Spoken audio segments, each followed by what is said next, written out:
We are going to talk about how food price inflation in Malaysia affect our GDP. Over the past 25 years, Malaysia CPI rose from 74.8 in 2000 to 158.8 in 2025. So we can know that food price is a necessity, so when food price rise, people can't easily buy less and this affects their spending. Other than that, Malaysia imports key food like wheat, milk and beef, so local food price are sensitive to global market. Higher food price can reduce household spending, increase business costs, and affect government budget. Since GDP is made of consumption, investment, government spending, and net export, rising food price can slow down the economic growth. So, how food price inflation in Malaysia affect Malaysia GDP? Before we move to our topic, let's review about the past 10 years food price inflation in Malaysia. From 2014 to 2017, food price inflation rose from 3.3% to 4%. In 2018, it dropped to about 1.6% and stayed low until 2021 because of the government subsidized stable of global price and lower demand during the pandemic. In 2022 and 2023, inflation jumped to 5.7% and 4.9% due to the supply chain issue, higher commodity price and rising costs. By 2024, it is to about 2% as global market recover. In short, food price change depends on both local and global factors and have a big impact on Malaysia economy. Right now, I will explain how food inflation can affect household consumption. So, food inflation can affect household consumption in several ways. First, household need to spend more on basic necessities items like rice, chicken, or eggs, which takes up larger portion of their income and leave less money for the other things like eating out, entertainment, or non-essential items. As the result, this creates lower aggregate demand in the economy because people are cutting back on spending overall. At the same time, real income decreases. Even if salaries stay the same, but the value of the money drops because everything around them become more expensive than before. Food inflation also causes a shift in consumption pattern. As a household starts switching to the cheaper brand, buying small quantities, or only focus on essential items, such as choosing frozen meat instead fresh meat. When the many households do this at the same time, business say less, can slow down economic activities, and even impact GDP's growth. Overall, rising food price doesn't make grocery more expensive, but they can also change spending habit, reducing real income, lower aggregate demand, and influence the overall flow of the money in the economy. Food inflation not only affects on household consumption, but it also affects on business operating and business costs. So how food inflation can affect businesses? First, businesses face higher cost of raw material. When the price like ingredients or packaging goes up, companies have to spend more to produce the same product at the set amount, which reduce their profit margin. Second, overall production and operating costs rise too, including utilities, transportation, logistics, and daily operation. Third, many businesses raise their selling price to cover the higher cost, but the higher price often makes the buyer buy less and switch to the cheaper option, which can lead to the lower sales and profits.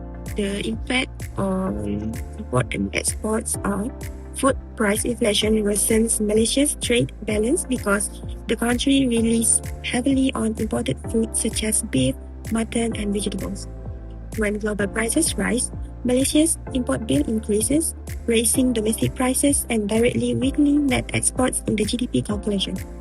Food imports have grown from RM 42.64 billion in 2014 to RM 78.80 billion in 2023.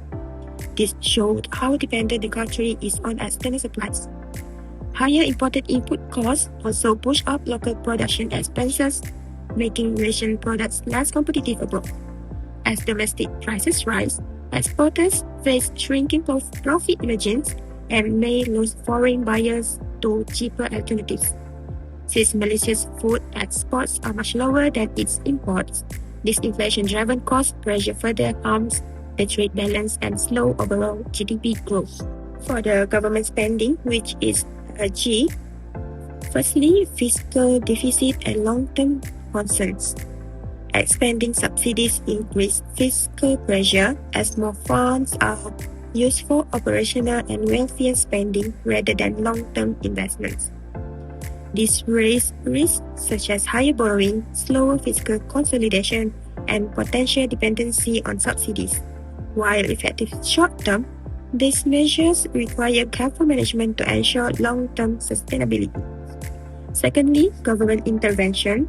When food prices rise, especially for essentials like chicken, eggs, rice, cooking oil, the government increased subsidies and price control measures. This includes cash assistance, price ceilings, and programs such as cooking oil stabilization scheme to keep the key items affordable for households. Thirdly, temporary GDP support. Higher government spending on subsidies and cash aid provides temporary support to GDP. Programs like Sumbangan Tunai Rahmah help low-income households maintain consumption, stabilizing overall demand and offsetting the slowdown caused by rising food costs. Social impact that indirectly affects GDP.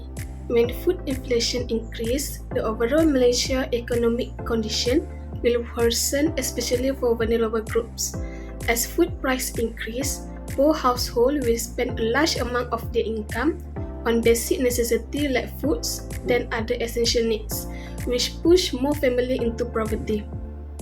This is because household debt increase as they borrow money to afford daily meals and reduce the emergency savings. The increase of food price can lead to malnutrition because families shift to cheaper but less nutritious foods.